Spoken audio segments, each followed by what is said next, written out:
Shri Matre Namaha. Welcome. I am now here in Sri Lanka. We've made it to a new country and it's absolutely beautiful. It's a Buddhist country. There's all of these incredible temples everywhere and the people are so incredibly kind. And today I want to share with you a very interesting question. Can you know bliss and joy all the time?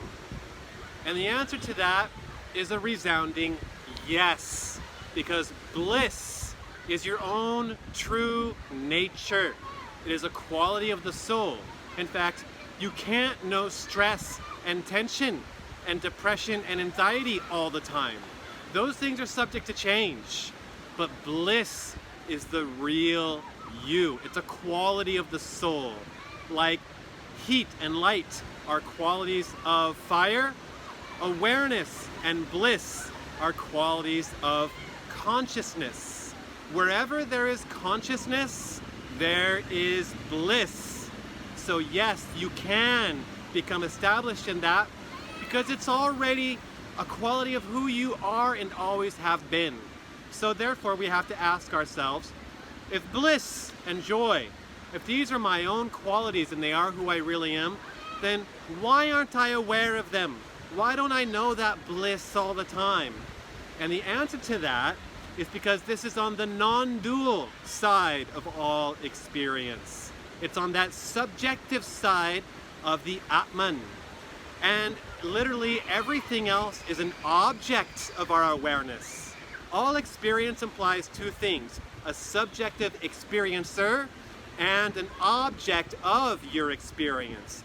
The objects of your awareness, whereas you are that pure awareness. So the objects are on the manifest side of all experience, and consciousness and bliss are on the unmanifest side of experience, meaning they don't have a shape, they don't have a form. They are that consciousness itself. So my favorite analogy, you've probably heard me use this before, is a fish has no concept of being wet. Why? It lives its whole life in water, so how can it not know what being wet is? Because there's nothing to compare and contrast it to. It's on the non-dual side of experience. There's no two, there's no other thing.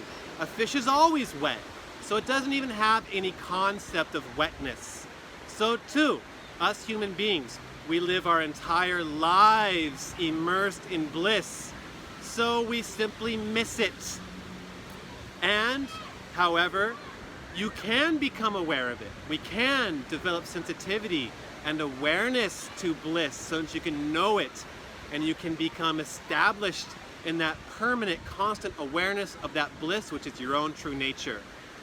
Because the qualities of the soul have been described in the traditional Vedic literature as Sat, Chit, Ananda. Sat has oftentimes been translated to mean truth, but really what that word means is eternal existence.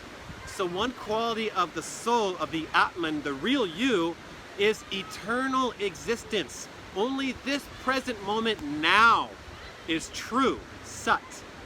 And this present moment now is eternal. Only the now exists. Only the now is real. Next is Chit, which means consciousness. Chit, consciousness, is the real you. You are not an object of your awareness. You are not an object of consciousness.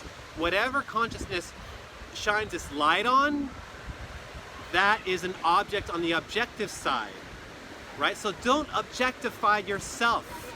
We don't like when people objectify us, right? But we, on a spiritual level, we are objectifying ourselves because we don't really know who we are. Not knowing who we are, not knowing ourselves at that formless, silent consciousness, which is the source of all bliss and all joy, all contentment. Not knowing that we project selfhood out onto the objects of awareness. And when those objects inevitably change or perish, we experience psychological suffering. So that psychological suffering is rooted in ignorance of our true nature and the false identifications that we develop. Yeah, false identifications are the source of our suffering. Now the third quality of the soul, there's Sat, there's Chit, and there's Ananda. And Ananda means bliss. Bliss is your own true nature. Wherever there is consciousness, there is bliss. So we just have to develop awareness to it. And to develop that awareness to bliss, we have to become still and silent. We have to still the body and silent the mind, the two aspects of duality on the manifest side of our existence. And for this, we must meditate. So I'm starting a 6-month meditation course, which is starting in 1 week, next Sunday, on January 21st, called 6 Months to Inner Silence, in which you're going to be learning a traditional form of yogic meditation called Antar Mouna, which is thousands of years old. It's as old as Vipassana meditation. And this form of meditation is easy to learn and naturally guides you inwards to developing inner silence. It teaches you to become your own therapist so that you can offload the toxins of stress and tension and any inner turmoil you might be carrying with you in your daily life. It gives you a very direct method to transcend and to heal and to integrate yourself and to let go of any of those sources of inner turmoil and tension. In fact, Antar Mouna gives you a much more direct method of healing and transcending sources of inner turmoil than even Yoga Nidra. It's the most direct and profound method I've ever found to help you to be able to achieve inner silence. So I have now changed the times. If you've looked at this before, it's now available in the morning in North America and in the evening in Europe. So you can all join no matter where you are in the world. And good news, I've made it so you can sign up for only $15. So go ahead, use the link in this video's description. Follow your heart. You know that I'm committed to your ultimate upliftment. So go ahead, use the link in this video's description to reserve your place, only $15 for the first month. I look forward to seeing you there with great love and great respect. Shri Matre Namaha.